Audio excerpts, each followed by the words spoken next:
Good morning, everybody. Welcome, welcome. My name is Tara Hardy. I am a consultant for Heal Collaborative. Welcome to Healing Together at the Y. I hope you enjoyed that wellness demonstration in the gym. A lot of you participated. Thank you so much. So, we're going to give you a little bit of time to relax and rest after that good workout. So, I just want to say welcome. And I'm going to introduce Deontay Sturgill. He is the wellness director here, and he's going to bring greetings from the Y. All right, good morning, everyone. Good morning, good morning. Thanks for you all who are here today, and especially the ones that participated in the wellness class this morning. All right, I'm Deontay Sturgill, and I serve as the fitness director here at the South Side YMCA. I bring greetings on behalf of our senior executive director, Kevin McGowan. In his absence, I'm going to represent. All right, we want to welcome you to Healing Together at the Y. Come on, clap it up for them. All right, and this collective effort. All right. I'm so grateful that we're so grateful that you're here this morning to participate.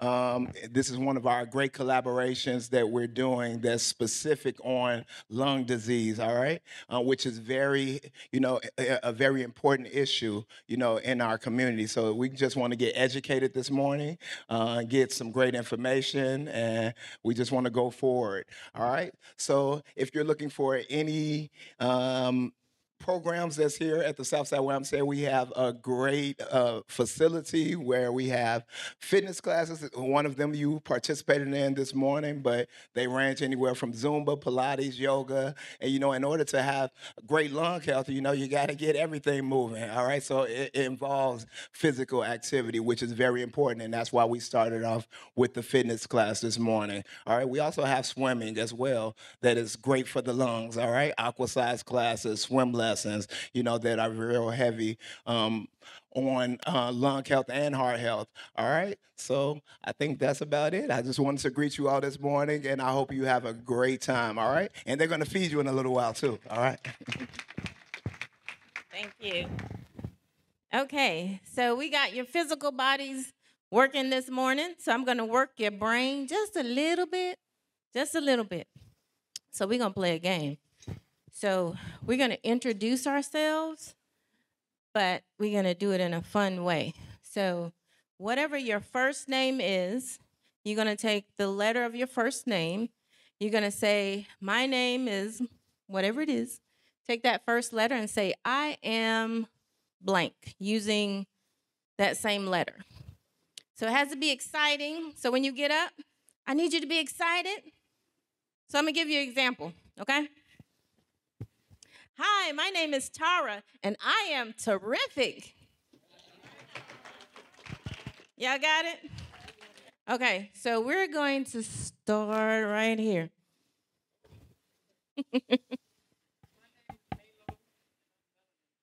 Melanin, all right.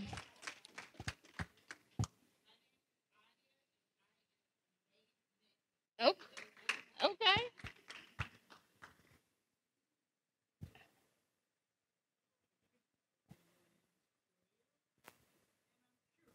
All right. Thank you, Cordell. All right. Okay. Okay.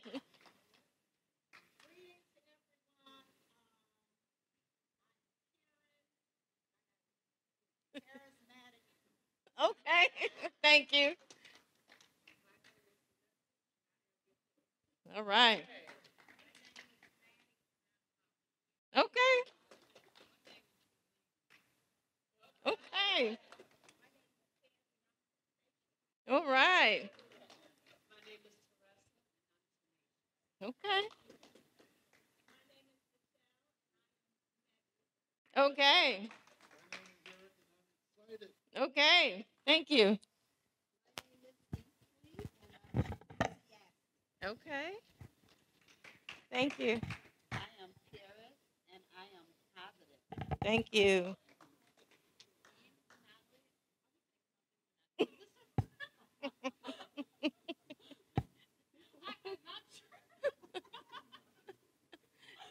Natalie is notorious.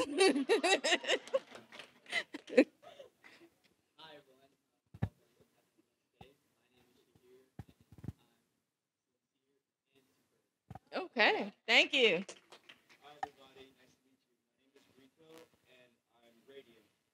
All right. Okay. Thank you. Thank you. Thank you. So I'm going to drag the staff into all of this. So we're going to start at our registration table. Thank you.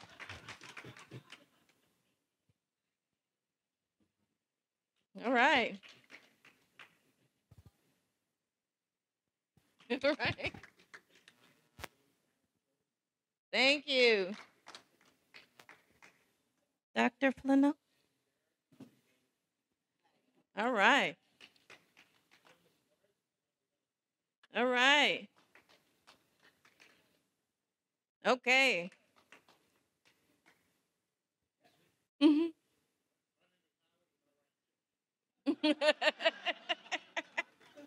Oh, I forgot Gabrielle. Grateful. Thank you. Justin.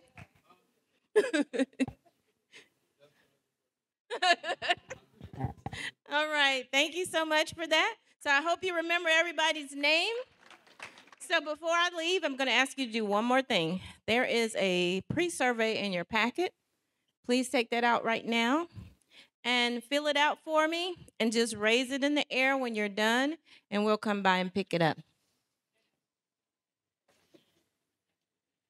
Oh, at the end, you're going to do the other side. So just do the first side, save it, and then you're going to flip it over and do the other side. So next, I'm going to introduce to you Howard Mosby. He is the co-founder and board member for Heal Collaborative. And he writes checks. Say it, say it, say it. Good morning. Is it still morning? You know, I'm from Atlanta, so it's noon in Atlanta right now. So we're actually 12:15. It's lunch time, isn't it? So let's eat. So thank you all for coming out today. Again, my name is Howard Mosby. I am one of the principals here at Heal Collaborative. We're here actually to help try to make a difference in these chronic issues that have a disproportionate effect on communities of color. We've been able to go around the country and do programs such as this to try to bring awareness around areas around lung health, around cardiovascular, renal. I'm sure everybody in here knows somebody that has a renal issue, a kidney issue, dialysis. You hear all about that. Heart disease, you hear about that. Lung cancer is why we're here today. But understand that these things come from sometimes not having enough knowledge about these disease areas. And so one of the things that we want to do is make sure that you are equipped with enough information to be able to make quality decisions around your health. And so we're happy to be here. We're also happy to be here and partner with AstraZeneca. Now, I don't know how many of you know about AstraZeneca. It's a global multinational corporation that is in your community right now that's interested in making sure that you get this information. And so we're glad to partner with them. And so with that, my partner in crime to help bring this program today is Miss Megan Jones from AstraZeneca. She's going to come up and bring greetings. So give her a hand, ladies and gentlemen. Good morning, everyone. She looks better than me. My name is Megan Jones, and I am thrilled to welcome you all today. At AstraZeneca, I have the privilege of working at the intersection of health and community and helping build partnerships that advance cancer care and bring real support to people who need it. And while I may not be from Chicago, I'm going to sit and get comfortable with you guys. While I may not be from Chicago, I have a passion for the city, and we are just really excited. And we're here to listen and learn and collaborate. And that's why today is so special, because we're here to bring together local voices, national voices, stakeholders, leaders in the community to celebrate wellness and to build momentum for a healthier Chicago. So together, we're going to create something meaningful. And we are very excited to be here today. And if you have any questions, we are here to answer them. Thank you. All right. Again, this is indeed a program really looking at how we improve the health of our lungs, and we want to make sure we bring this to you. Those of you who are in the exercise class earlier today, you know how important it is to have great lung health. Isn't that correct? Because if you can't breathe, you can't jump, you can't reach, you can't punch. And so we want to make sure that you have access to information to help you improve the health of your lungs and keep them healthy. So with that, it is indeed my pleasure to bring up a good friend of mine. He hails from the great state of South Carolina. I ain't get no applause for that. Nothing. He hails from the great state of South Carolina. He currently lives in Atlanta, Georgia. He is an internal medicine physician. Ladies and gentlemen, I want you to put your hands together for my friend, Dr. Lawrence Sanders. All right, thanks, sir. All right, good morning, everybody. I think it's still morning. All right, I think the first thing that we're going to do this morning is have just a conversation. And first, I want to thank Ms. Paris Jarrett. Sorry about that. Paris Jarrett and her mother. They're going to join me here, and we're going to have a conversation, and we'll just start it when they get here. Come on up for me. And her mother is Miss Nicole York. Did I get that?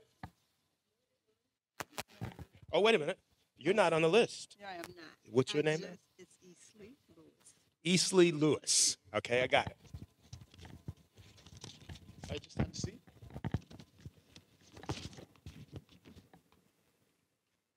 All right. First, Ms. Garrett, I really want to thank you for really sitting with us and talking. And that's what we're going to do. We're just going to have a conversation. And I really want you just to share your experience with the audience, because I think that becomes a real way of connecting with each other as human beings. All right? So why don't you just start by telling me or sharing your story, telling me your story, however you'd like to do it.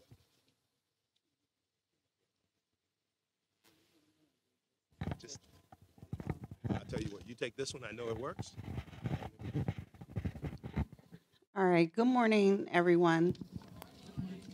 My name is Paris Jarrett, and I am thriving with lung cancer. Go ahead. So back in 2021, maybe August, right at the hit of summer ending, for some reason, I woke up one day that I just felt ill. But I think prior to that, I would walk up steps and get like so winded. So, you know, I think that was like maybe a 2-week span of that. And then I just woke up one day feeling very ill. So at that point, I knew like, okay, something was wrong. Of course, COVID was rampant during that time. So I think that was the first thing on my mind, like, oh, you know, maybe I have COVID. And I went to the University of Chicago to figure out what was going on. So they took me in, they did COVID tests. I didn't have COVID. But they did do chest x-rays. And on the x-ray, it just showed just a cloudy chest, right? So no tumors or anything like that. It was just like a cloudy chest. And, you know, at this time, just didn't know, they didn't know. And during that time, everybody had respiratory issues because of COVID. So they couldn't, it was so far out for an appointment for them to look further. So, the days went on, maybe about four days, they didn't call saying, hey, come on in, we have the test ready for you. So at that point, I just ended up 1 o'clock in the morning going to Northwestern. So I went to Northwestern, they took me in, same thing they saw. But I was there for 3 weeks because they couldn't figure out why this 36, maybe 37-year-old healthy woman had these spots on her chest and that she wasn't feeling well. So I stayed there, 3 weeks. They got the test done. And sure, in fact, when they put the scope down there, they found lung cancer. At the time, I didn't know. You don't know what kind of cancer it is. You just hear lung cancer and you're like, oh, yeah, I know. But at the same time, when they told me, I was very positive in that note. Like, hey, either this thing is going to get the best of me or I'm going to get the best of it. So I waited, until my oncology team got a targeted therapy that was able to target the kind of mutation that I had. So they figured out that I had an ALK1 gene, ALK. I guess that's the name of the mutation. And from there, they was able to target that area of the cancer. So once they made up this cocktail, they had given me like two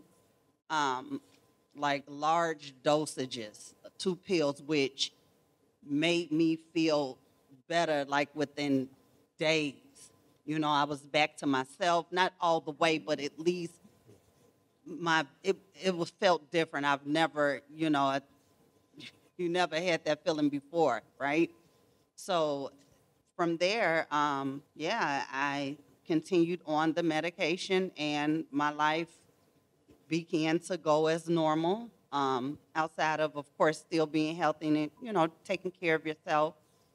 But even with me having this ALK gene, it was just something that happened, to me to no fault of anything. But yeah, so right now, yes, I do have cancer still, but I am thriving with cancer and surviving with it, with that targeted therapy that really, right now, I have little to no side effects from this. So I'm just definitely grateful.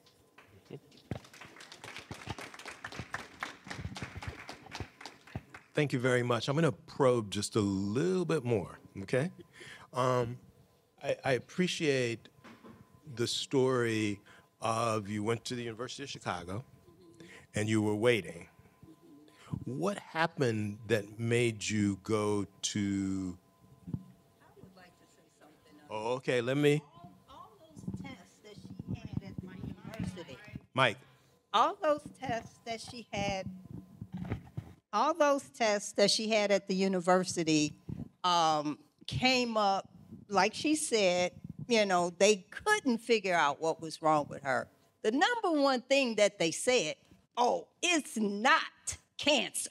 That was the last thing. It was not cancer. And I just had to say that. Oh, no. I could go into my side of her situation and just tell you all. First of all, Go ahead. she got diagnosed on her brother's birthday. We had planned a party for him. We could not tell her brother that she had cancer. It would have destroyed him. So we went on ahead with his birthday party. The next day we told him, and he just, it just affected everybody. Now, during her recovery, once she went to Northwestern, we waited. But we did find out that they were looking for a solution to what was going on with her, whatever to help her. And in the meantime, we got in touch with the Cancer Treatment Center. and we started,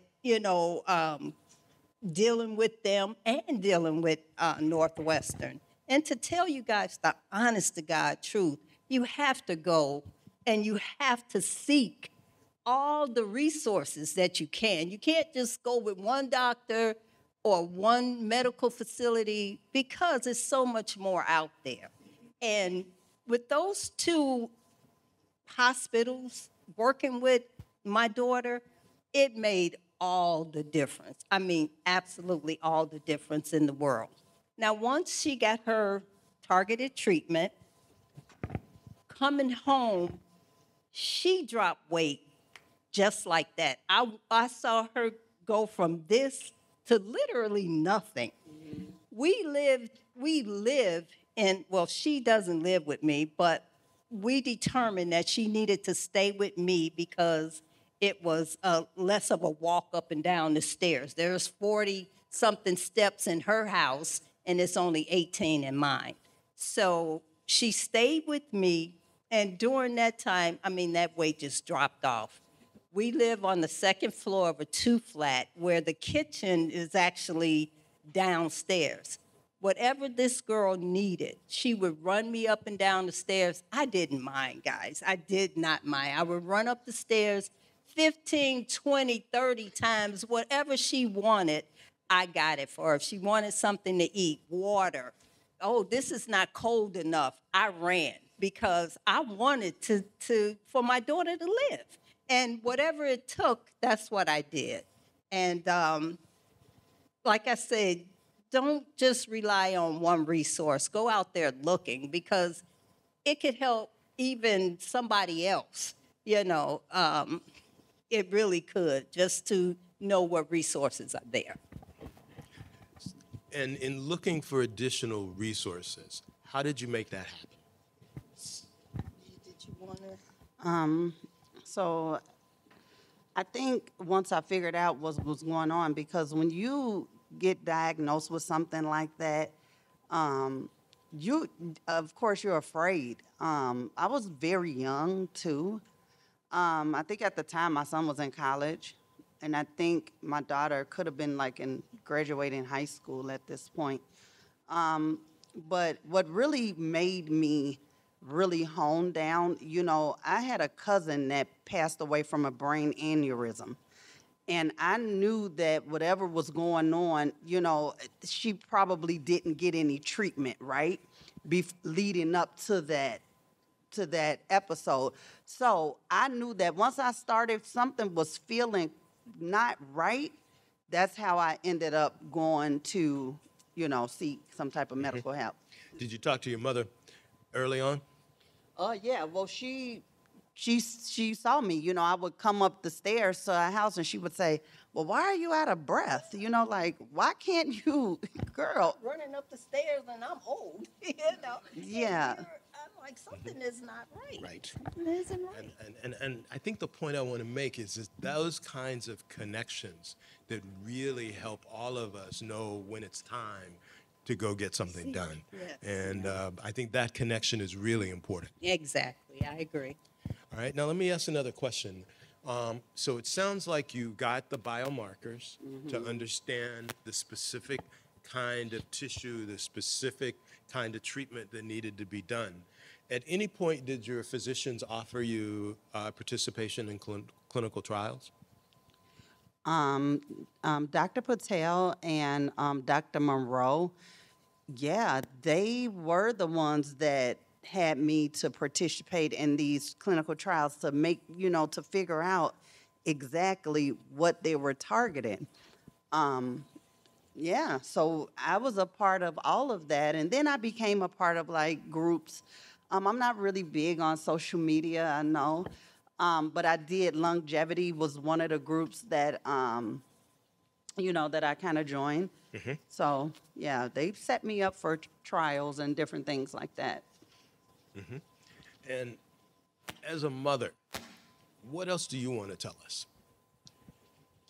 Just, you can't give up. You can't let the person give up. You have to keep pushing. Whatever they need, that's what you do. At one point, she was complaining about the medicine, and not that it had any side effects or anything, just that she had to take this medicine. And for the rest of it, and I said to her, don't worry about that. At least you have a life. Keep on taking this medicine no matter if you have to take it the rest of your life. You'll be here with us. You'll be here with your family. And that's how I looked at it. And that's how you look at it today as well. And as well, yes. Okay. And I think you illustrate just the importance of the connection with family. And you talked a little bit about the difficulty or the delay in telling her brother. Right. How did you talk with the rest of the family? So I didn't want to tell people first. Go ahead and say that for me. it was like she was embarrassed. Yeah. She was embarrassed. Not embarrassed, but it was the point of that I didn't know. How could I tell somebody something about something I know nothing about when I've never been sick in my life ever? I never had a flu before. So, I mean, I think that's what it was. I think I was too afraid to really to say exactly what it was, So you wondering, like, I mean, why would I get, you wonder about all these questions. But in the end, I know now, So, You say you know now. well, because I know that, why not me? That's what I know. Why not me? I went through that journey, and of course I'm still going through it, but why not me? Yeah, I was put here to fight and to have a life and continue my life, So I have two beautiful children that I had at a very young age, and they are definitely thriving citizens. So I appreciate that. So Sounds pretty much like you had a lot of help there. And let me ask a question now. How did you help her through that? Well, I made sure that the kids got what they needed while she was down. Go to school every morning, make sure that Bryant needed, that's the son, my grandson. He was away in college. They were definitely afraid. They didn't know what was going on. They didn't know if their mother was going to live, And I just kept telling them, she's going to be all right because I'm going to make sure of that the best way that I can. Whatever she needed, it didn't matter. I was there, and I gave it to her. I did it for her, and I will continue to do so. And as I listen, I think one of the things that resonates with me that I really want to make the point is with your help, she turned that fear into thriving and a very positive attitude about why. Absolutely. Not questioning, but this is where I am, and how do I make it work, if I heard you correctly. yeah. Yes. All right? Absolutely. If I heard you, that's what I heard. And I think that's where family and tenacity and the disease is not me. It is something that I have to deal with. Yeah. All right? So I want to say thank you. Thank you. And I want to say that I really appreciate your courage. And I want to appreciate you for getting me right the first time. And as a physician, one of the first things that I learned is that I need to listen to everybody. And thank you very much, all right? All right, thank you.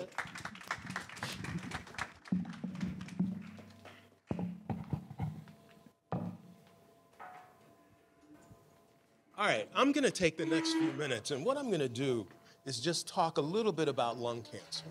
And I'm going to talk a little bit about lungs, and I'm going to try to use what we heard in this idea, in this story, because I think personal stories are extremely important for helping all of us connect and helping all of us improve the way we live our lives. Lung cancer is the second most common cause of cancer among both men and women. For men, prostate cancer is more common. For women, breast cancer is more common. And if the American Lung Cancer Society, the American Cancer Society, basically says that about 225,000 people will get lung cancer this year in 2025. Now, about 125,000 people may die of lung cancer this year as a result of cancer. So lung cancer is the leading cause of death among people with cancer, accounting for about 20%. But I think what we heard is with tenacity and really working with your physicians, but more importantly, working with your family, you find ways to get through this and find a positive way forward. So now let's take a step back from that story about cancer and let's talk about what are the risk factors. What puts you at risk for lung cancer? Now, we didn't really get into a smoking history, but increasingly people who do not smoke, particularly young women, are experiencing lung cancer. But by far, the leading contributor to lung cancer is smoking. I didn't say cigarette smoking, I said smoking. Any kind of smoking, whether it be cigars, whether it be marijuana, no matter what contributes to lung cancer because it's about putting things into your lungs. E-cigarettes, vaping. Now, the verdict's not out because it's relatively new. We haven't done a lot of research, but based on what we know, everything would say that's not any better than anything else. So the best thing, if I were to say, is that if you can quit smoking, if you smoke, you need to quit yesterday, all right? Because that's the number one contributor, because another factor with lung cancer is secondhand smoke. Increasingly, people who are around other people who smoke have a higher risk of lung cancer. So that's important, whether it's in your home, whether somebody's smoking in your home, whether it's in the workplace or other places. I think we've seen over the last few decades that we have places where people used to smoke. They don't smoke anymore. When I was coming along, when I first started, people smoked at the nurse's station in the hospital. They don't do that anymore. Just think about it. That is how much our attitudes about smoking have changed. Now, there's another factor that can go into causing lung cancer, particularly among people who don't smoke, and it's exposure to something called radon. Now, what is radon? Radon is this colorless, odorless gas. It's a gas. And it occurs everywhere because it's really a breakdown product from radioactive minerals, which occur everywhere in nature. And it's in soil, rocks, water. It's everywhere. But let me tell you what happens. When we build these buildings, and they've got seams, they've got cracks, they've got crevices, they're never perfect, that radon slips in and concentrates itself and gets more concentrated, particularly in those areas that are closest to the ground. Basements, crawl spaces, anything that's close to the ground. And it's in those areas that people get a higher level exposure to radon. Now, so what can you do about radon? I think one of the best things that happened today that I saw is two things. This flyer, thank you for coming, gives you information about where you can get your home tested for radon. And in most places, the health department or the EPA will do that. So that's important. Radon, getting tested, especially for people who live and work in basement areas. The other thing is exposure to other cancer-causing chemicals. People who work in mines, people who work in textile mills, people who work in areas where there's installation. Insulation can be exposed to something called asbestos. I think we've heard about that, black lung. And that asbestos is associated with a specific kind of cancer called mesothelioma. Now, because that exposure has been documented to be linked to cancer, we have regulations. around exposure to asbestos. So we have some ways of doing that. Asbestos can also be in all buildings. At one point, a lot of tile had asbestos, a lot of insulation had asbestos, and even today that may exist. As long as it's stable, there's no problem. But if it deteriorates with wear and tear, or if you decide to renovate and break it down, then we need to do something about that and take the necessary steps. Plus, there are other kinds of chemicals that can cause, that have been associated with lung cancer. Even air pollution and diesel exhaust for people who live near our freeways have a lot of problems, not just have a lot of lung problems.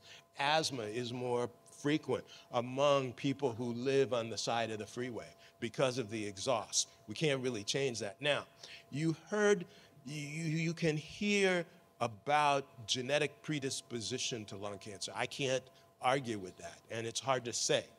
But here's what I'm going to tell you, that we don't know for people, if your brother has had lung cancer, your sister has had lung cancer, or other relatives, you may be at a higher risk. Now, is it because of genetics, or is it because you had common exposures?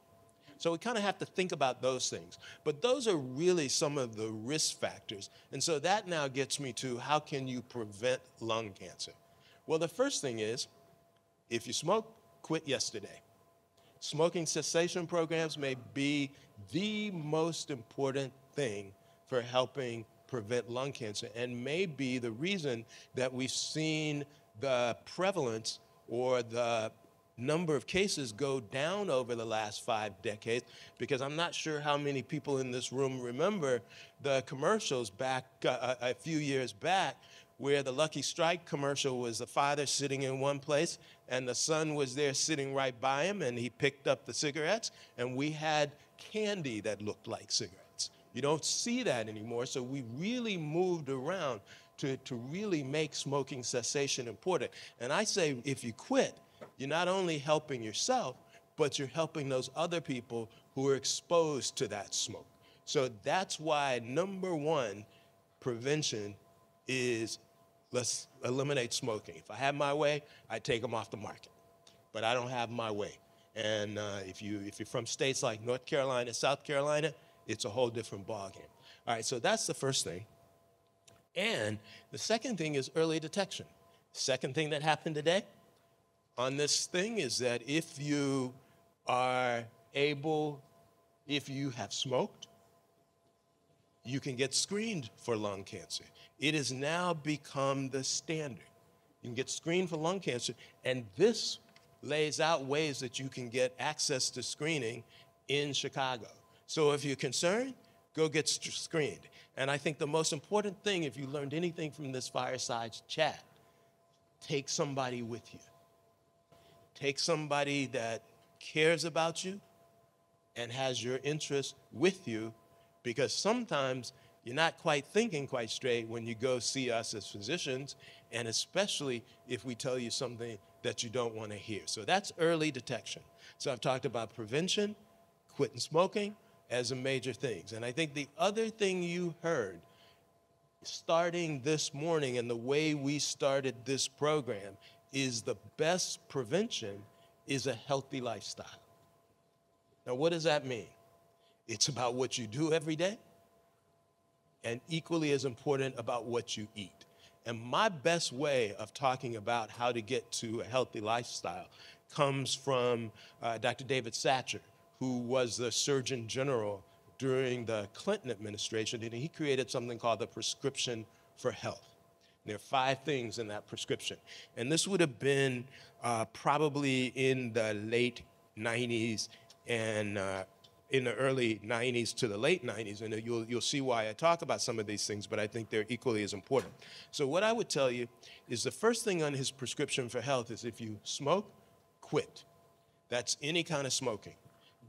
Don't expose yourself to secondhand smoke. 2, what you eat is important. The way I often say it to patients is, you become what you eat. The more color on your plate, the better off you are. The more fruits and vegetables. Now, I'm from the South. Howard said I'm from South Carolina. In South Carolina, Vegetables we prefer the taste of vegetables if they got a little bit of meat in them. We throw a ham hock in with those collard greens. And the way I describe it to people is that when you do that, you've turned the collard greens not into a vegetable, but to a fried food. So we got to watch fried foods. So healthy eating is important. The third thing on that prescription is get some exercise every day. I think starting with the program this morning was particularly important. Now, when I say exercise, that means walking. Doesn't mean you're going to go out and try to do everything in one day, because if you go out and try to do everything in one day, guess what happens to the next day? You're so sore you can't do anything. So it's about gradually building it up and getting some exercise every day. Just walking down the street, brisk walk, where you get a little winded, you break into a little sweat. That becomes very, very important. So those are the first three things. Quit smoking, eat healthy, more color, red and yellow and green, and vegetables, fruits. Third, exercise every day. Fourth, responsible use of alcohol. Responsible use of alcohol. Now, I'm not sure what that means, and I think pretty soon we're going to get to the place where any use of alcohol may be a risk to your health. And then finally, responsible sexual behavior. Those were the 5 things that Dr. Satcher recommended as the prescription for health. My addition to that is find yourself a primary care physician that you can work with and that's going to listen to you. And it's not going to try to tell you what they think, but listen to you long enough that they can help you and unravel what's going on and put you on the right course for a healthy life. And I'm going to stop there. I'm going to bring up my colleague who's going to talk in detail about treatment for lung cancer, who's going to talk in detail about lung health, and then we'll have some time for questions and answers after this, all right? All right, I'm going to bring up Dr. Eric Flanaugh.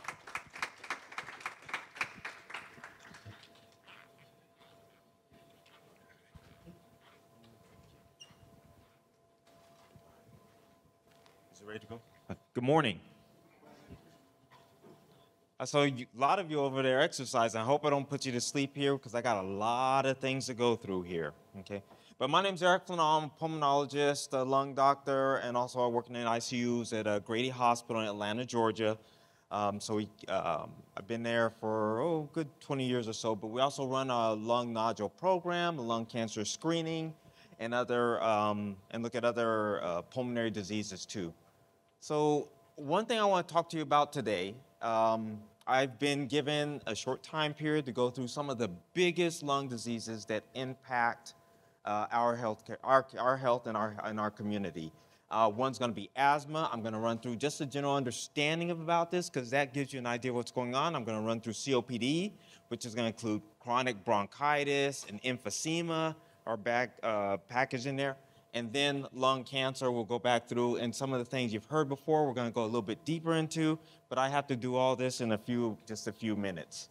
So I'll move on, I'll go backwards, and here. So the first thing I want to talk about, I think it's really important, is when we start talking about healthcare disparities, these differences between race or socioeconomic status or locations, things, a lot of things that first thing that comes to mind is race, okay? And I want us to get this out of our mind because we have to start thinking differently about it. It's not always race-based as the differences in the diseases. I want you to think about it in 2 schools of thought.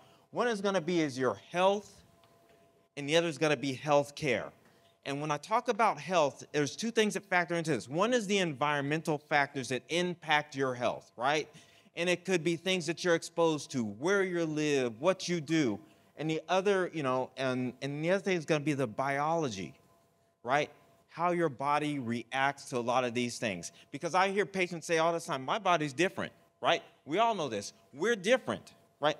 And we're starting to see this more and more as we look into health and get educated about medicine, is that different groups of people have different responses to different things that they're exposed to, and those factor in on the side of health. The other part is health care, and it's where you live, what the healthcare system provides for you, what they have the ability, whether it's early detection, whether there's other system factors, and then what you're able to get to, or that you do take advantage of in the healthcare system. Do they have screening, right? Do they have appointments available? Do they have the newer treatments, the targeted therapies that you heard about specific for lung cancer? And if you don't know what your healthcare system has, or your healthcare system doesn't have that, and you factor that into different exposures, that's where the disparities come from, okay? So let's talk about asthma first, all right? If there is one thing that I can get you across to everybody here is that asthma is an inflammatory disease of the lung, okay? It's inflammation, right? So a lot of people think, okay, you can have an inheritance, whatever else. It's nothing that's specifically caused, but it is progressed. But it is inflamed. So something triggers the airways to become inflamed. And when we talk about the airways, talk about your bronchi and whatever else, and then something is triggering them to be inflamed. And if your skin gets inflamed, if it swells, whatever else, it's always irritated. That's what's happening inside the lungs. And what happens is your airways get very narrow, and it's hard to move air in and out. And a continuous chronic exposure to these things that cause this inflammation is going to cause it to become a long-term problem. And that's what you'll get the examples of. You'll get like wheezing, you'll get coughing, you'll get the chest tightness. And a lot of these things that trigger this, it could be allergens, it could be pollution, it could be cold air for some people. It could be the humidity, especially if you live down in Atlanta. I know up here, like I came up here, it's cold up here. Well, it was hot down there yesterday, right? Infection and smoking, okay? And what we start to see about this is the epidemiology is the prevalence of asthma in African Americans is about 13% versus whites being 7%. So you almost have a double. It's more prevalent in the African American communities than it is in the white communities. Okay. It causes emergency room visits almost twice as many for African American children, especially. The hospitalizations are higher, almost 3 times as higher because of asthma. And the mortality is almost 2.5 times higher than it is for whites. And this is resulting in, even in the children, having higher ER visits, hospitalizations, and deaths than whites. And in adults, the same pattern exists. So it's a chronic disease that goes on, and if we don't get ahead of it and treat it early, then these continue to happen. The formatting changed a little bit. I noticed that, because the colors are different. But I'm going to continue on, but I just noticed this. That's why it's thrown me. So I'm sorry about that. So risk factors for asthma. We know that there's differences in prevalences here. We have, are you seeing that? Because a lot of the title's not there. Obesity is one, okay? And we're starting to see more obesity, especially in the African American community, especially women. About 49% of African American women do get into that category of obesity. And in that category, then that's what has an increased risk factor. Are you getting to see it? Or if I can plug my computer in, I have it. Gotcha.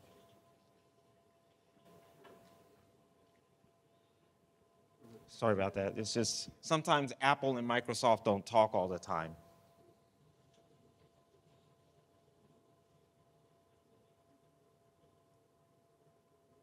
If you can just start slideshow.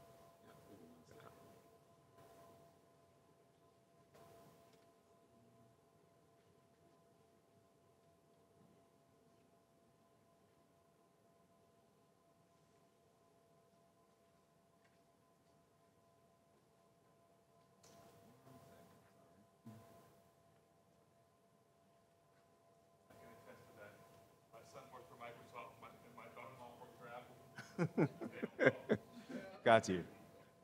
Got you. All right, let me just catch up and see. And we can take, just so it doesn't translate for me. Got you. All right, so we talked about there. And so, yeah, but definitely I'm going to go back to this one more time and say, I want you to remember that this is an inflammatory disease, right? It's a reaction which is triggering that, because some of the other diseases are a little bit differently, okay? All right. So we talk about the risk factors. Definitely obesity. 49% of African American women fall into this category, and that gives you we're starting to see more of an increase of developing asthma or being diagnosed with asthma. Tobacco exposure. So here's the thing. 25% of African American children are exposed to secondhand smoke, and that's the trigger. And so remember, I said the smoking kind of triggers. It's not that the kids are smoking, it's just all those chemicals, all those that are being inhaled secondhand are causing that triggering that inflammation in the lungs of the young kids, and that continues on and on and on to where they get that reactivity, and that's how they develop asthma. Urban pollution, 60% higher exposure in African American communities, right? More likely to live next to the highways, to the airports, to the industrial centers, right? And then just stress. We're starting to see more and more that environmental stress, work stress, home life stress are triggering people at almost 1.8 times higher for their asthma exacerbations. And you start to see it, and you may even know people. Oh, I don't get upset. I try not to get upset. It's going to trigger my asthma. And people just say, oh, no, they're just nervous. It's anxiety. No, there's a reality to that. And that's actually triggering that, and that continues on. And what we do know is there's continuous triggering this inflammation inside the lungs. It starts to get its chronic damage. Okay. And there's other things which make the diagnosis a little bit more challenging. And one of the biggest challenges is having that communication barrier between your primary care physician and the patients. And especially as it relates to children, because a lot of children will know, we can see what's going on with the children, but they can't express what's going on with them. And if we're not able to get that communication open and to the primary care provider, then you start to run into a problem with it gets undertreated, under-recognized, underdiagnosed. The other thing is there's really not an action plan, because one of the discussions that should come along with that primary care provider is, what's the action plan? When are they bad, right? Sometimes that cough that the child may be having, or the adult may be having, that just doesn't go away, may be a cough variant of asthma, and it's actually being triggered rather than actually the whole wheezing and the shortness of breath when it becomes an emergency that we're more familiar with recognizing. So if you don't have the action plan, you don't develop with your primary care, it leads people going to the emergency room more often. And going to the emergency room is not an action plan. If you've ever sat there, you sit there for hours and hours and things are going on, and you just they're getting you in and out to fix the emergency, but not that chronic plan, okay? And because a lot of this doesn't occur in the beginning, we're starting to see that, we have adults and they'll just say, oh, they diagnosed them with asthma. And they're at 45, 50 years old, and they're just like, why so late? Why is it developing late? Well, it's not really developing late. It was there all along, right? It's just the education wasn't there. We weren't recognized it. The communication barriers have impaired us with being able to get this diagnosed and treated. Okay. The treatment approaches for this are sticking with the medications, right? Because what type of disease is it? What triggers it? Inflammation, right? I want you to remember this, because if we can get this inflammation controlled, if we can control the reaction to a lot of these allergens that are that incite the disease, or that we can actually control the exposure to that, that gets ahead of that. But the adherence is a lot less in African Americans than it is to whites to the medications that are provided. Why is the number one cause? Cost. Cost of medications becomes one of the biggest barriers, okay? And the other thing is actually getting to the doctors. The guidelines for asthma says that you should have a plan, or you should have a follow-up at least twice a year if you have asthma with your primary care doctor.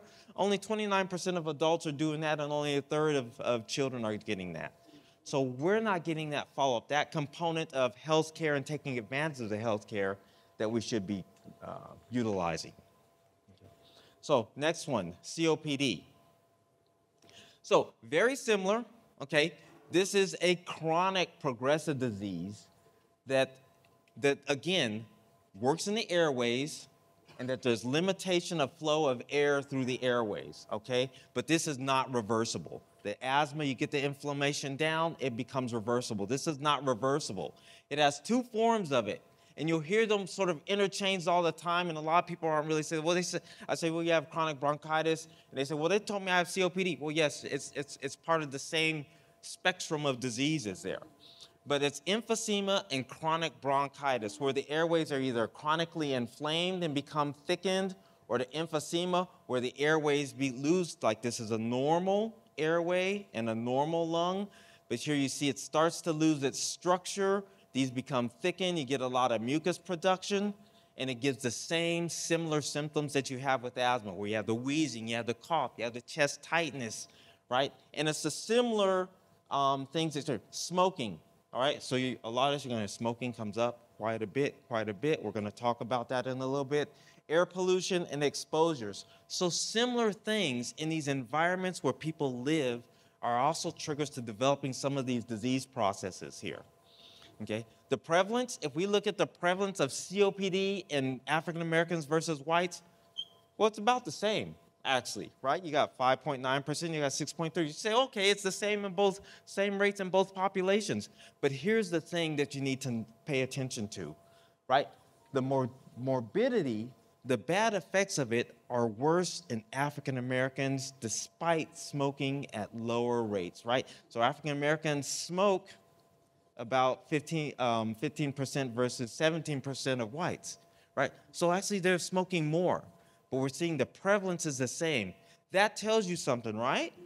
That tells you that the effects, the bad effects of smoking are more pronounced in African Americans than it is in other races, right? So remember I said that biology part. Not everybody's bodies are different, and we need to pay attention to that if we're gonna make a difference in this, right? Because it does impact. The hospitalization rates increase more in African Americans than it is in whites, okay? And it's number 3 for readmissions in most hospitals, right? You get control, they get out of the hospital, they get right back in the hospital with the same disease processes. And we've seen that, okay? Risk factors for COPD, smoking prevalence. Again, we're gonna hear smoking, okay? But there's other factors too. The environmental and occupational exposures. More likely to work in those industries or live near those industries where you get exposed to environmental toxins, pollutions, and such forth. And asthmatics who smoke are twice as likely to develop onward with COPD because now you get a combination effect. They're actually triggering that inflammatory response and damaging, and it just becomes additive, okay? And this is what happens, okay? This is a CAT scan of somebody with COPD. This is normal lung down here. It's kind of grayish. You have blood vessels going through it. It looks down here. Up here, you can see that the lung is destroyed, right? Those big gaps where the lung is destroyed. That's emphysema, and that's how it develops. And what happens is when you start destroying lung to that degree, it doesn't grow back. Okay, and so over and over, more lungs destroyed, and then you're not breathing as well, then you require oxygen, and you can't do as much, and that's what happens, okay? So the reason that our diagnostic challenge, our challenges with getting ahead of this become important is because there's 20% lower risk of awareness of COPD in African Americans, right? There's not this awareness in order to educate yourselves and to stay ahead of it.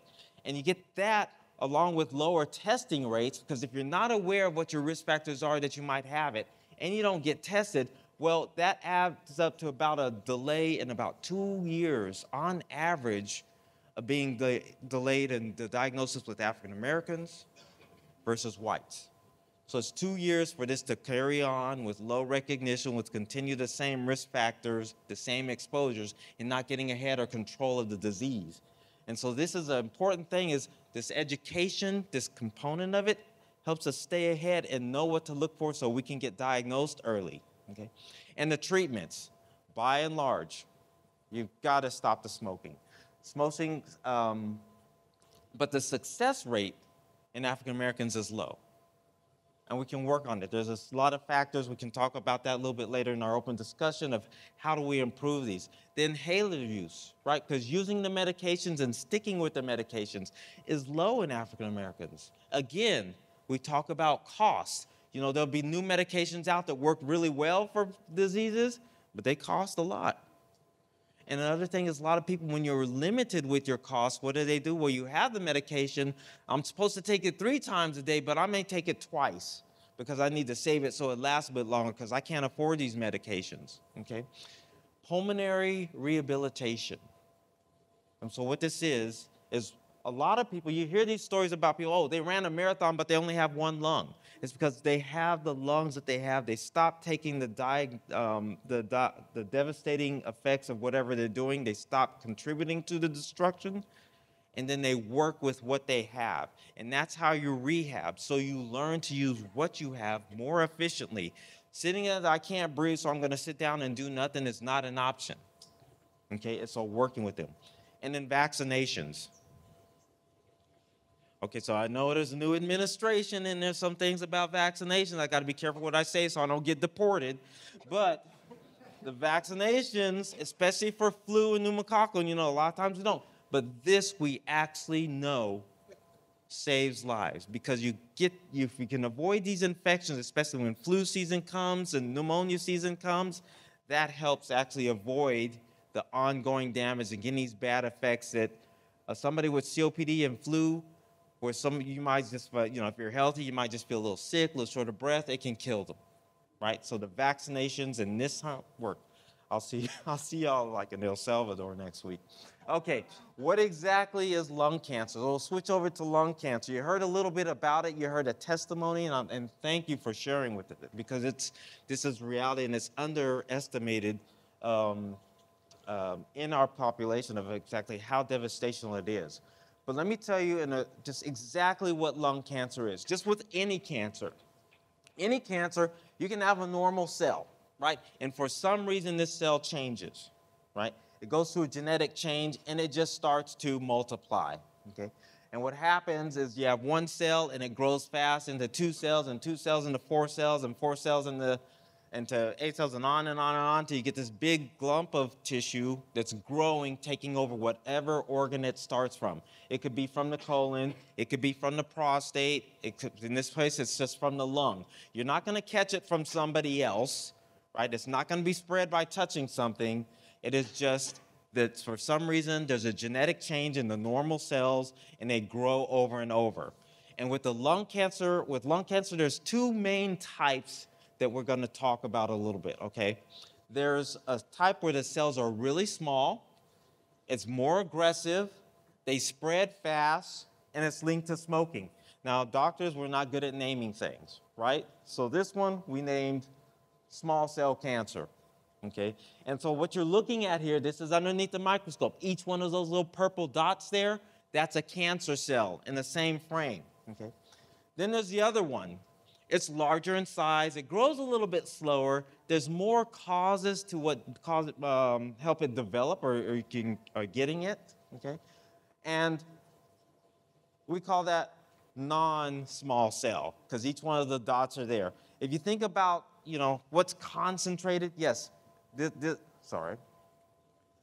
one's more concentrated, more aggressive, less concentrated, both bad, okay? So why is it bad for blacks specifically, okay? Because we have higher death rates from it despite smoking equally, right? You're hearing that same trend again, right? They're less likely to get screening. They're more likely to get diagnosed at a later stage if you're not getting screened, okay? Give you an idea about this, and you heard Dr. Sanders talk about this. If we look at all the cancers in this, we're looking specifically for African Americans. These are at the top level. We're looking at the estimated new cancers for African Americans across the board. And at the bottom level, we're looking at estimated deaths, okay? And so that we expect in this next year. And we're taking men and women. So if you look at number 1 for men, prostate cancer. You'd expect to see about 41,000 cases this year, okay? But if you look at number 2, it's lung, okay? and it's 13,000. So you got about 3 times as much prostate cancer you expect to see this year versus lung cancer. But if you come down and you take a look what's killing. This is what's killing. So if I were a betting person, I said, wow, there's 3 times as much prostate cancer. That should be killing more people this year. No, lung cancer. So it behaves differently. The biology of it is different in our population, our community population. Same for women and breast, okay? So breast, number one, again, you got 3 times as much that they expect for this year than lung. But again, when you come down, it's about equal, 68 versus 6,200. Not as dramatic as prostate cancer, but again, this is telling you something. This is telling you something that breast is able to get under control better in African Americans than the lung cancer is. Right? So this is telling you something. The biology is different for the population. Okay? And here's an example. What you're looking at here is the incidence rates. I'm showing you over here the smoking prevalence for different populations: African Americans, whites, Native Americans, men, women, men, women, men, women. This is smoking rates. About 25% African Americans smoke versus 23% of white men smoking. So it's about equal, but look at the difference in the rates. And it's per 100,000, but just pay attention to these numbers. 74 versus 64, right? So smoke about equally here, 18 versus 26. All this is about equal. But look here, the cancer rates are higher. So it impacts higher. Smoking has a worse effect in the population of African Americans than it is whites. And if you really want to see that biology plays a difference, let's take the Native Americans and the Native Alaskans, right? Look at the men. They're smoking almost twice as much, right? But look here. Look at the difference here in terms of their cancer rates. So we need to understand this aspect of our biology and the impact of what we do to our bodies that are impacting here. Okay, so when we talked about this, we're looking at the environmental exposures and the biology here, okay, we know that number one cause of lung cancer is smoking, about 95% of the cases. You heard Dr. Sanders mention about radon, okay? So radon is exactly right. Radon is a breakdown product of uranium. It comes out of soil. It does not have a taste. It does not have a color. It does not have a smell. But it comes up through the soil, especially if you live near mines or granite, and then in some industrials too. The EPA recommends testing for that, especially if you know you're in a high-risk area. This is numbers specifically for Illinois, right? So of those tests that are actually performed, about 21% of them are higher than what the EPA recommends. Right? And people that are testing in their houses. Who do you think lives in these neighborhoods? Okay? There's asbestos, there's other pollution. But keep in mind that not everybody that gets lung cancer has all of these factors. They may have never smoked up it. There is a genetic component to it too. So you may just having lungs may just put you at a risk of developing lung cancer as well.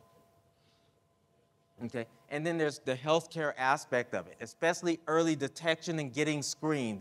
And so why getting screened? Why is this important here? Because by the time people develop symptoms, they're bad, right? The disease is bad, okay? Whether it's the persistent cough, whether it's the coughing up blood, whether it's the pneumonia that you've gone in, that's in the right part of the lung, and they treat you and they treat you and they treat you, it's still there, that's giving you signs that this is also bad.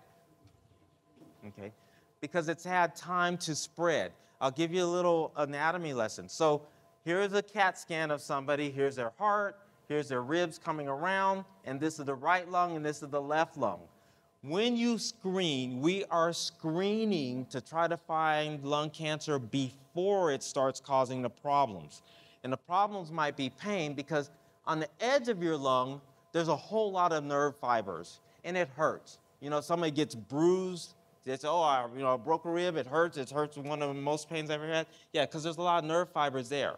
The other thing is in the airways. That's the other place that you have a lot of nerve fibers. So you have a cough, it's because it's triggering those nerve fibers. But in the middle of the lung, there's no nerve fibers, right? So this little lung cancer has the time to develop before you even know it's there. So the goal with screening is to find it before it starts causing the problems. By the time you have the pain, by the time you have the cough, by the time you're coughing up blood, it is late stage disease.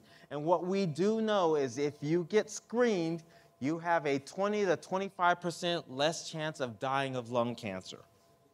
Okay. So who should get screened? You're going to hear about this in a little bit, but if you're between the ages of 50 and 80 and you have smoked any time within the past 15 years, you should be screened. Now, it may not necessarily be you. I may be preaching to the choir, but I'm pretty sure you know somebody that does fall into this category. Okay? And you might encourage them. And the other thing is if you've smoked, at least what you have a 20-pack year history, right? And you have the forms that explain it there. But what that means is if I smoked 1 pack a day for 20 years, I multiply those, that's a 20-pack year. If I'm 20 or above, I need to get screened. If I smoked 2 packs a day for 10 years or more, then I would meet the criteria for getting screened. Okay? So these are important things. They're going to run through this form with you in a little bit, but I want you to pay attention to this. And if you know somebody that falls in this criteria, you might want to encourage them that they should get screened, because if you do find it early, it does help survival. It does help getting treatment early. It does help decrease some of these disparities. What we're looking at, and this is specifically for Illinois here, finding lung cancer early, and what we're looking at is this, the darker line is for whites, and the lighter blue is for African Americans. African Americans are less likely to be diagnosed early. Okay? They're less likely, and if you're not diagnosed early, you're less likely to get the curative surgery, but you are more likely to get any, or to not get any treatment at all. And you hear about this, right? If we don't know what to ask for, what to look for, you may get in and your disease is so late that there's no need to go through the treatment. It's not going to help at all. Okay. And so the treatments for non-small cell, those bigger cells, well, if we can find it early, then surgery, getting it out of the body, is the best way. Okay? If not, then there's chemotherapy and radiation. Now there's newer treatments, targeted treatments towards treating someone's cancer specifically. And for small cell, which is the most aggressive, even with treatment, you may have 6 to 12 months to survive. Only about 5 to 10% are still alive in 5 years. And only about 10%, even with treatment, are still alive, even though they're in 2 years, even though they've been getting treatment. So, most aggressive one, if we got to find it early, we get treatment early, the survivals are better. Okay? And so to get this point across is even if we find it early, we're on a time clock to get treated early. So if you know someone's been diagnosed and they say, well, I don't like that diagnosis, so I'm going to go look up under Dr. Google on how to get this fixed or whatever else, I do not recommend doing that. I recommend moving forward with getting things done, right? Because this time here, where you go from 1 cell to 2 cells, you go from 2 cells to 4 cells, that's what we call our doubling time. Okay? I want you to remember, somebody gets diagnosed, you need to figure out what the next steps are, because we're on a time clock there. Because that time where you go from a pea size to 2 peas, or walnut size down to 2 walnut sizes, is about 60 to 90 days, about 2 to 3 months for somebody with non-small cell. Now remember I said the most aggressive one is what? Small. The small cell, yes, right? 30 days. So this thing, I'm going to look it up. I'm going to find another doctor, and I'll get an appointment in a week, and then I'll go see them in another 2 weeks, and then they're going to repeat all these tests, and now I'm a month out. You've got twice as much cancer there ready to spread, right? So that's the important reason of moving on. So all of these lung diseases and all contribute to the disparities through those factors that we talked about there, knowing our health and our health care and environmental factors and detection, okay? And how do we get across some of these? Well, detecting early disease. Detecting early disease improves survival about 20 to 30%. Education and adherence decreases a lot of impacts that we have by about 25%. And then collaboration with groups, with can improve your quality of life.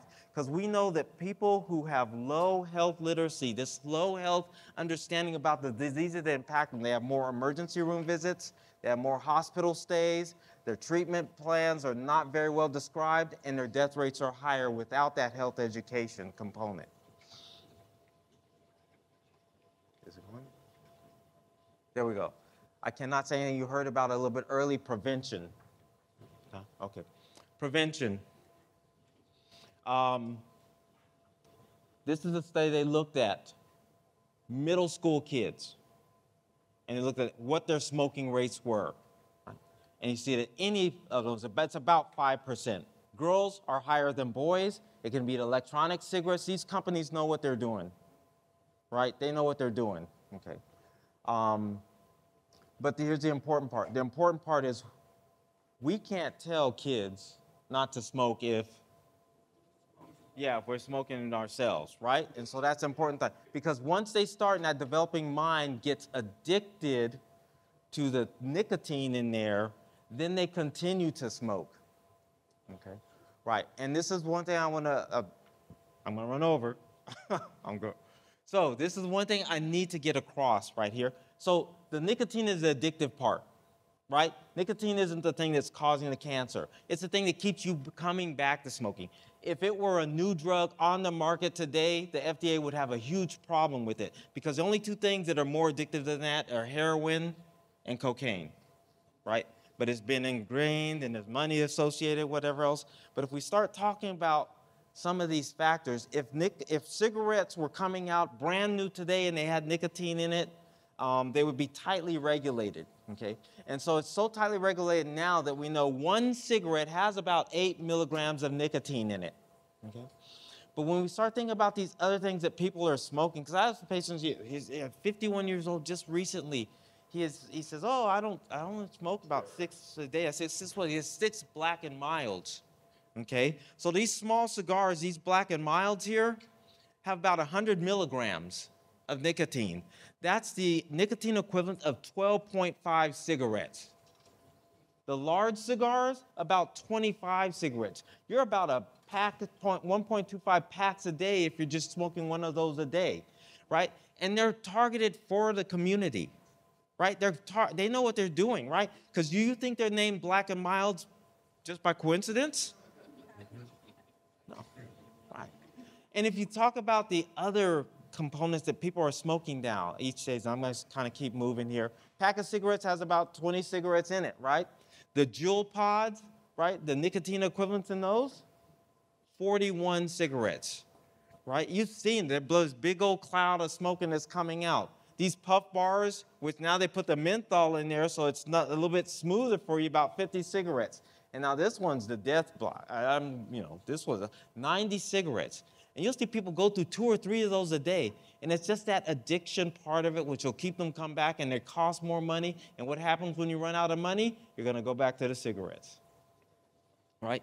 And the companies know this, and they advertise. And I put this through the years because, well, I like to think that I'm still down in this newer age here, but we've seen all of these through the years, right? And it's targeted. For every one commercial or advertisement you see for whites, you're going to see 10 for African Americans, right? Okay. And now that smoking's not as popular, they have entire reports on how to target African Americans and start vaping. And it's there. And then here, the relax, no smoking, just relax. No, you're still going to get cancer, right? And it's all targeted to look good. Okay, the hookah, and I've seen these around the neighborhood too. The hookah bars, and they'll go and they'll pay for an hour session, and you'll have the container. Everybody will kind of pass this around, and everybody's taking a puff. Right, and so here's the thing, and I'm just kind of picky like this. If somebody gives me a cup with a straw in it and they say, here, take a sip, I'm looking at that straw like, I don't know where your mouth has been, right? So they're sitting around there, you have all this secondhand smoke in there, and you sit there for the session, and they're passing this around, and everybody's inhaling, right? In one session, each person gets about 200 puffs, and that's equivalent to about 5 to 100 cigarettes per session. That's 5 packs in that session. And that one session is not going to give you cancer, but you're going to get that much nicotine in a social environment, which is going to encourage you to keep doing the same bad behavior. And then there's this. Yeah, you know what that is. Right, and for the longest time, we didn't think that we didn't have enough information to know whether or not marijuana smoking contributed to cancer, but now there's studies that say if you are a heavy marijuana user, that you're gonna have about a twofold risk of developing lung cancer, right? And so you ask, okay, so if you have a heavy user in a lifetime, so what is that? That equates to be 50 times in a lifetime, not a week, because y'all know some people that'll go through 50 times in a week. Right? This is a lifetime that you have twofold chance of developing lung cancer because that's the impact. So how do we make change? There's other part of policy and system changes, Medicaid expansion. If we increase Medicaid expansion, that's screening increases by 15%. Pollution control. If you can control pollution in certain communities, asthma flares and the people in those communities decrease by 25%. 10% more and 10% if you get involved in trials, is the participation actually improves the prevalence. Here's the thing about this, and again, if I keep saying this, I definitely am going to get deported, right? Because what's happening now, right? They're trying to cut down the EPA. They're trying to take away from Medicaid and Medicare, right? So think about this, especially if we're going to change policy, how we can do that. Participating in clinical trials. I know there's some bad blood. We can talk about this later with clinical trials, but there's now tightly regulated clinical trials because if we participate in clinical trials, it gives you the opportunity to get newer treatments. It gives you the opportunity, if you don't have a lot of funding, to be able to get your your medical care covered. And it also gives them an idea of how any of these treatments help to extend the lives of Black people. Okay. And then the collaboration, right? The collaborative efforts. I'm thankful to be a part of this with the Hill Collaborative, with AstraZeneca. They actually had a program in Washington that they helped support, the Asthma Washington, which went out and educated and gave people an understanding that improved the outcomes in that community.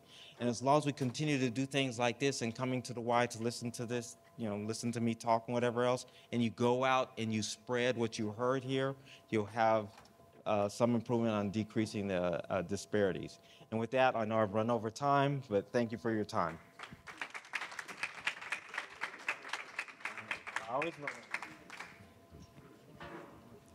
Thank you, Dr. Flano and Dr. Sanders. That was very, very valuable information, and I learned a lot just listening to you.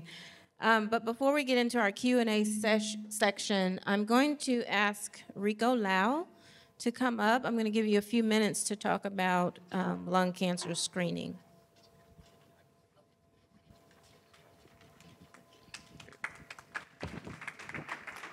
Hi, everybody. Thank you so much for having us and giving us this platform to speak with you guys. So again, to introduce myself, my name is Rico. I am a student actually at the University of Chicago. But I'm here on behalf of the American Lung Cancer Screening Initiative. We are a nonprofit that aims to raise awareness for lung cancer and lung cancer screening. So thank you, Dr. Sanders, for referring to our flyer so many times. You can see on the table the blue flyer. We have tons of information on that. And so throughout this event, you've heard really the importance of awareness, right? And so shout out to everybody for coming out today, getting involved with the fitness class, and coming to learn more about lung cancer and also your lung health in general. And as many of you may know, smoking is the leading cause of lung cancer, and lung cancer screening is sort of this way in which we can make sure that lung cancer is not developing into the later stages in which it is hard to treat. And so just to introduce lung cancer screening, it is a 5-minute procedure. You're lying down there in the CT scan. For those of you guys who have done it before, you don't have to change your clothes. It's non-invasive, so it's really convenient. And so we're here to just share this local lung cancer screening resource for you guys to utilize if you are eligible. And so it's just to go through the eligibility requirements really quickly. Dr. Flano already really did it, but there is the requirement of being between the ages 50 and 80, having smoked within the past 15 years. So if you've quit but you have a smoking history, we still encourage you to get screened. And finally, having smoked 20 pack years. So to do that math again, that's smoking a pack of cigarettes every day for an entire year, so for 20 years. And if you smoke 2 packs, that's smoking 2 packs every day for 10 years, etc. And so as many of you guys can see on the flyer, in the bottom left corner, we have a QR code there. And so if you meet these 3 criteria, you are at high risk for lung cancer. And so we encourage you to get screened just to make sure that nothing is creeping up on you, right? And so if you scan that QR code, that will take you directly to the U Chicago Medicine lung cancer screening program. And yeah, there we can help connect you to the screening program so that you can just get screened regularly and to make sure that nothing bad is happening. And before I wrap it up and pass it on for the Q&A, I also want to introduce a special part of our program, actually. So we have this amazing opportunity called the Inspire Study. And so this is our efforts to specifically screen Black women. As statistics have shown that Black women are disproportionately affected by lung cancer. And so the 3 criteria that I mentioned, the criteria with the 20 pack years, which is typically what prevents most people from, getting the screening, because maybe they haven't smoked long enough, because 20 years, a pack every day for 20 years is, quite a lot, right? And so through this specific part of our program, if you are between that age range and you have any smoking history, under most medical insurances, we can get you screened for free. So this is our sort of efforts to try and break down that additional barrier. And on top of that, you get a $100 prepaid card, sort of as an additional incentive. But obviously, most importantly, it's just to make sure that you're, taking health into your own hands and making sure that nothing bad is really creeping up on you, at least in the scope of lung cancer. So yeah, if you're interested, if that is something that you qualify for, I encourage you to speak to our table just by the entrance over there. We have a group of 3 students here. But great, thank you guys so much for your time. And thank you everybody again for sharing this really, really important information. And yeah, shout out to everybody for coming out today. Thank you.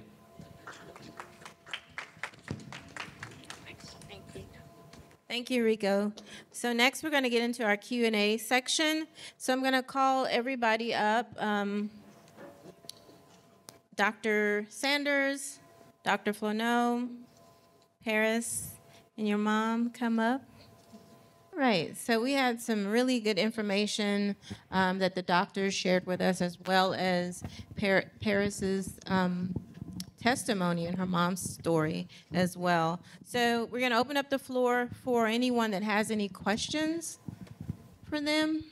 Anybody? Yes. So this is regarding the cancer.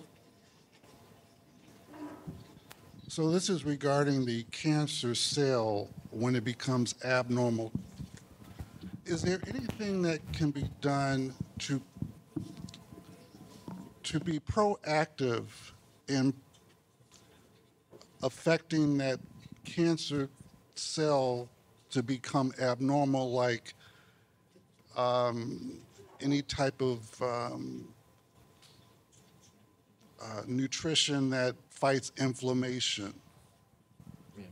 So, I mean, one of the things is avoiding some of the things that we have identified as risk factors, So, yeah, definitely the smoking is going to be one, that exposure. Number 2 is if, the number 1 and number 2 are smoking and radon. So those are exposures which are triggering it. If we can start avoiding that, is good. In terms of changing it, we haven't found anything very specific towards sort of an absolute preventative fashion, but since we've started screening, we found out a lot more about genetics, those people who may have never smoked but developed lung cancer, have a strong history. So we start to identify more of these, and as it continues to go on and we start screening more and detecting early, then we'll start to figure out more of these preventative measures. Sure. So,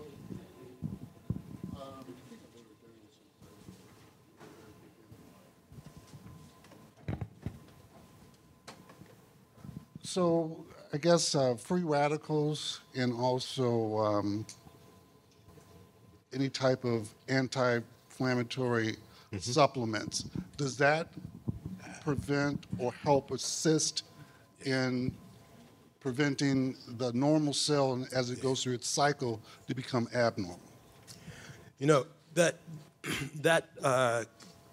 a difficult question because I'm going to make sure I understand. First of all, are there pills that you can take, such as free radical supplements and those kind of things, that may stop the process? Is that it? Or slow the process down?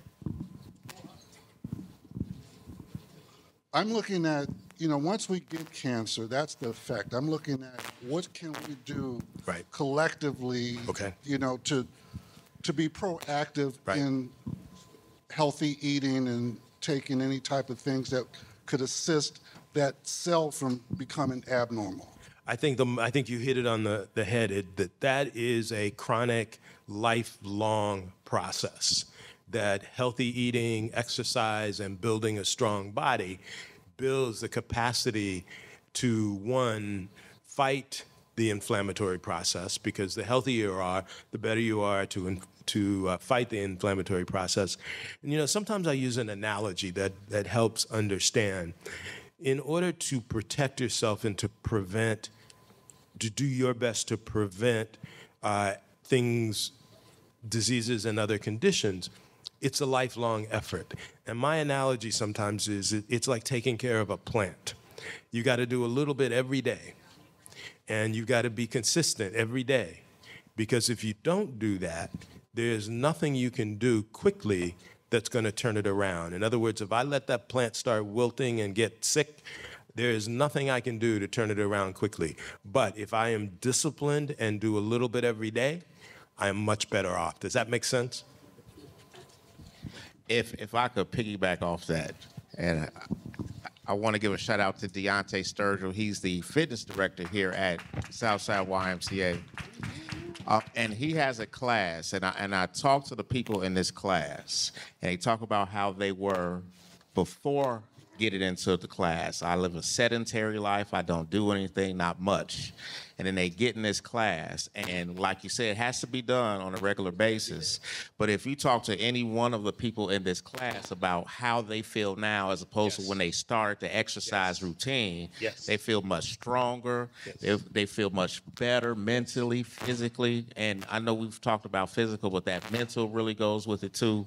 So from the YMCA's point of view, come get a membership, work out.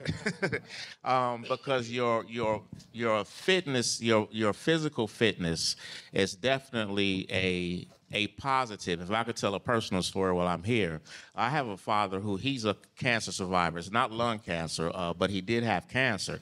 And kind of like what you said, he got screened early. He had, my grandmother was suffering from dementia. He was her #1 caregiver, and trying to put her in a tub, he fell, hurt his back. The doctor said it was a hernia. Pain never went away, went back in, found he had a tumor. And he jumped on it right then and there. But as a 70-year-old man at that time, he looked 55. He rode a bike and exercised. So when it came time to actually put in the fight, he was ready for it.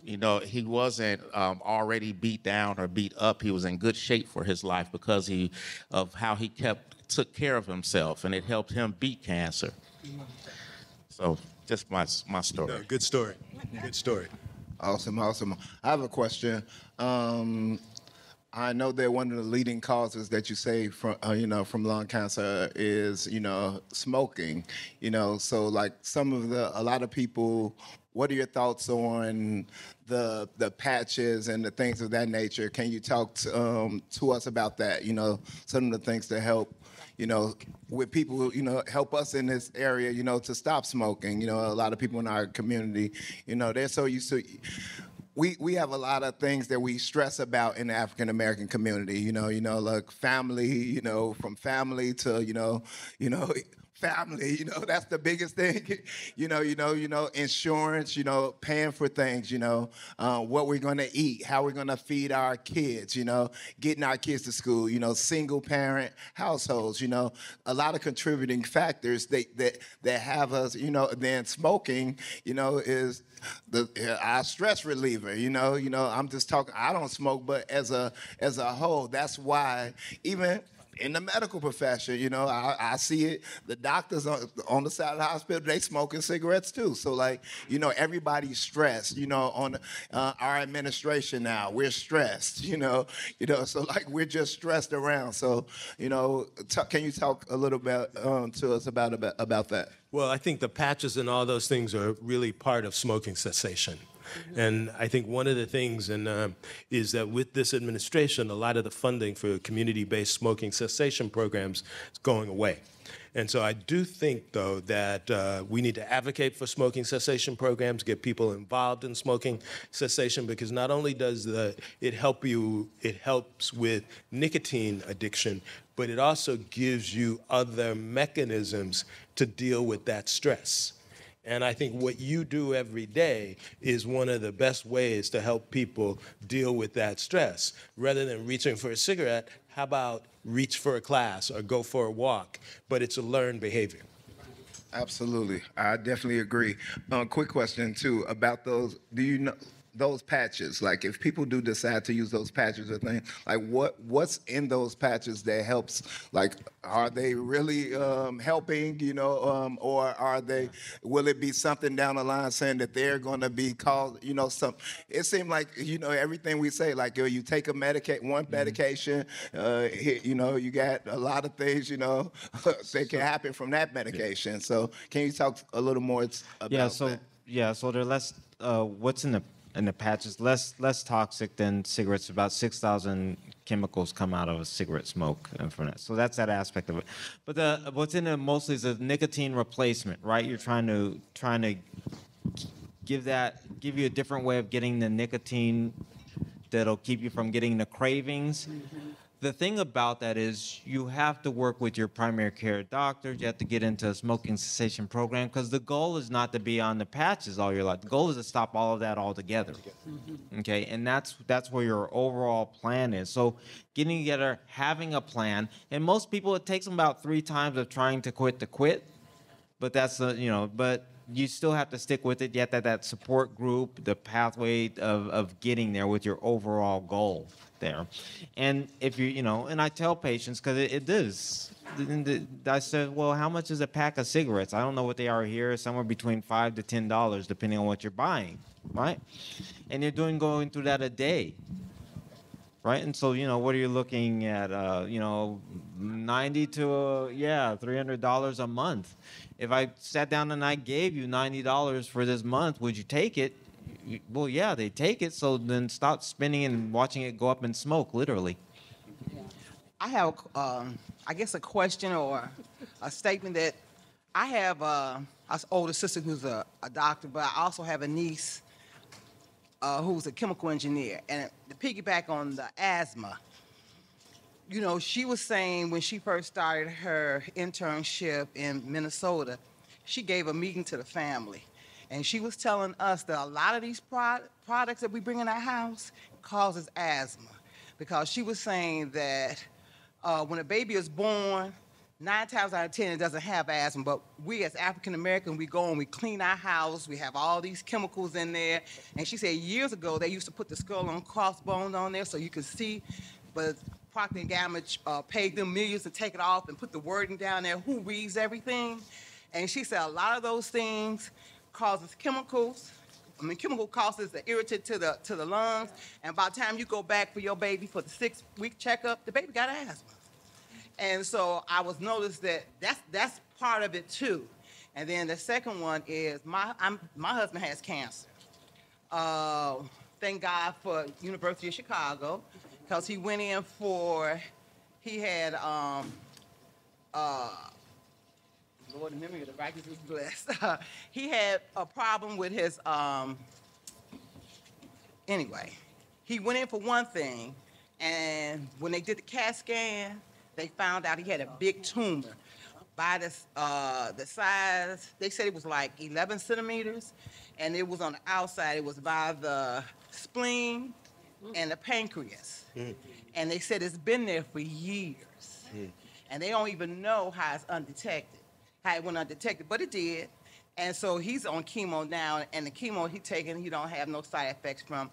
But, can you touch a little bit on stuff like that? How he got cancer, they don't know how it happened, but it's there, and he's being treated for it now. Right. So with respect to the asthma component, and if you remember from what I talked, asthma is an inflammatory process, right? It's inflammatory. So anything that's going to trigger that inflammation can lead to that process going on and perpetuating itself in the development. So paying attention to things that you see, you're buying or whatever else that may have, this could cause irritation, this could cause, breathing problems. So you have to pay attention to those. And the other thing is, if you can smell it really strong, you might need to really kind of pull back on that, or pay attention to, is the area well ventilated when I'm using this, or who's being exposed to it. So it's things like that. In terms of the cancer being detected and not knowing how long it's been, I think this is an important part of going to your primary care doctors and finding out on a regular basis and finding what screenings you're available for. And even with that, just knowing your body and knowing when something's wrong, and maybe you can comment a little bit more on that. Yeah, so absolutely knowing your body. I think because what happened to my cousin who passed away, she was 48 years old. And yeah, that definitely got the ball rolling, because I could have easily sat there, more days. And actually, like her husband, that cancer was probably down in there. Probably same with me. Then something irritated it. Something, had woken itself up. So yeah, you have to pay attention to your body. And I was asking, how long did I have this, Because in the beginning, you don't have side effects. You going about your daily life until that one switch when you can't breathe. So paying attention, it's going to start off slowly, but end up gradually. And if I could just say something about that environmental factor, us folk living here in Chicago, we need to really pay attention to when they start digging to build things. And I want to bring this up because we've heard in the news the last few months about this huge quantum thing they're about to build. They're going to build this on the southeast side of Chicago. Prior to coming back to the YMCA, I was an administrator at New Sullivan Elementary School, 8331 South Mackinac. One block behind us is the new South Shore Drive. And that whole area behind that, everybody knows, was U.S. Steel. When they first put the road in, everything that was getting dug up was from the steel plants. Every student in our school, everybody in the neighborhood who had some kind of asthma, bronchitis, COPD, all had issues when they started working on that street. And that's just the street. They're about to build a building there. Advocate is talking about putting a hospital there. So we really need to pay attention to what was there before they started building things, because these environmental things are about to happen. You all might not know this yet. Right across the street on 64th and Stony Island, the empty lot right there, it was just purchased, and they have filed as a zoning change to build a hotel right there. Now, I'm 53. I don't remember what used to be there, but someone who might be 63 or 73 might. We need to find out what's right there before they start digging it up to put the hotel up, because we never know. It might have been a gas station. And we know what the gas does to the ground. So I just wanted to say that because we had touched on the environmental, and that comes down to politics in Chicago. You know how shy politics is. Better to vote twice than once.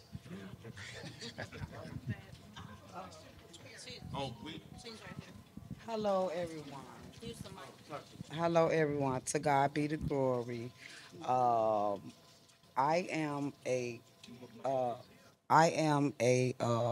I was a cancer person, a cancer. God fought my cancer. I had rectum cancer. And the thing is, I have a question because I heard, I don't know if, and I'm a stroke, 3 strokes on the brain. I don't know if it was you said something about the eating, the meat or something that we eat that can causes the cancer, sir. I think cause and effect is hard to say, but I do think that there is a big correlation between red meat and colorectal cancer. So, but I don't know that it's always cause and effect, and that's always a hard thing to say. But I think when you begin to look at diet, the more fruits and vegetables you eat, the more fresh fruits and vegetables you eat, and the more you stay away from processed food, things that come in bags, cans, and that's wrapped up, the more likely you are to be healthy. And I think it's important that we do that not only for ourselves, but for our children as well.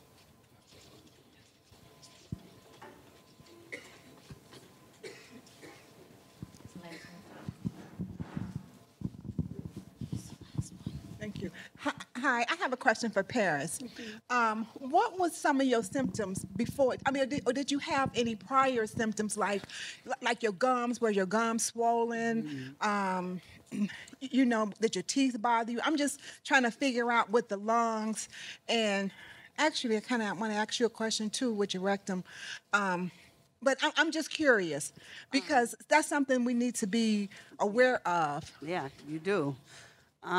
So I think the first thing that I started to lose weight, but it wasn't rapidly at first, right? So I found myself buying like smaller suits for work. And, and from there, I'm like, oh, well, maybe I'm just losing a little weight. And then actually one of my best friends, that's a guy, he said, well, you look a little different, you're losing a little weight. And I'm like, oh, no, I'm not losing weight. So at first, you really didn't have a whole lot of symptoms. I didn't. You know how they had like coughing up blood and a bunch coughing? I wasn't coughing. No, but it was me doing activity where I would start to get winded.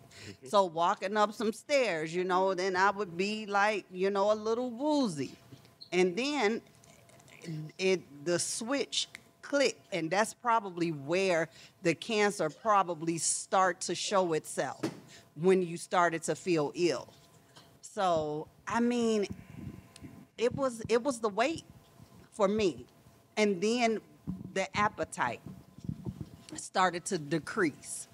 And I always had a good, nice appetite, so yeah, but that was my factors. Some people, they were saying that, they were coughing up blood and like coughing, and I wasn't coughing at all. I just couldn't breathe hardly, probably from the fluid on the lungs. And from, the winded, being winded, short-winded. Okay. Thank you so much, everybody, for your questions. Thank you, panel. Before we end, I do have one question. So I was diagnosed with asthma as a child, and for a while it went away and then it came back. Can you explain to me the connection between asthma and histamines?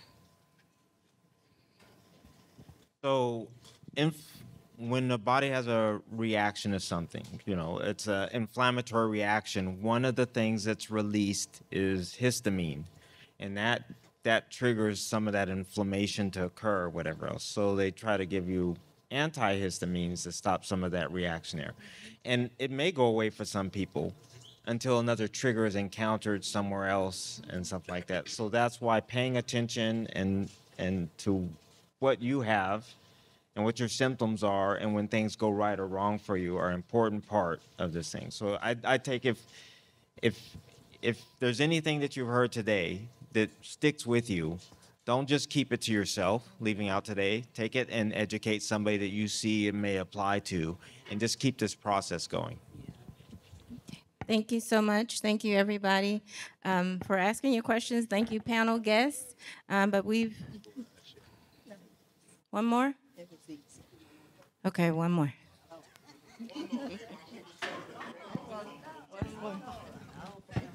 You're welcome.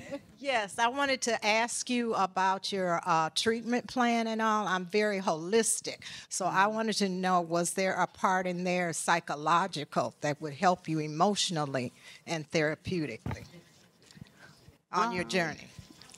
For me, I guess I just stay positive. That was the main thing, because I think with a positive mind, which body could bring positive results.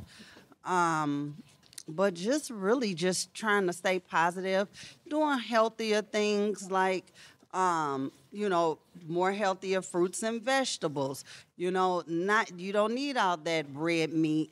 And then we all love fried chicken, but we can't have that fried chicken like that. So just being able to take care of yourself, I can tell you right now, I feel so good, which is so awesome, because almost 5 years ago, I was not feeling good.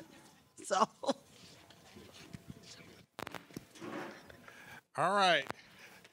Let's give this panel a hand. Didn't they do a great job? So in your package, you had your survey. Make sure you turn it over and fill out that survey so we can collect those. But this has been a great program. We are excited that you were here. I know that you all got your lunch. We were going to dismiss you for lunch, but you already have that. Get some more. We don't want to take this back to Atlanta with us, so do your thing.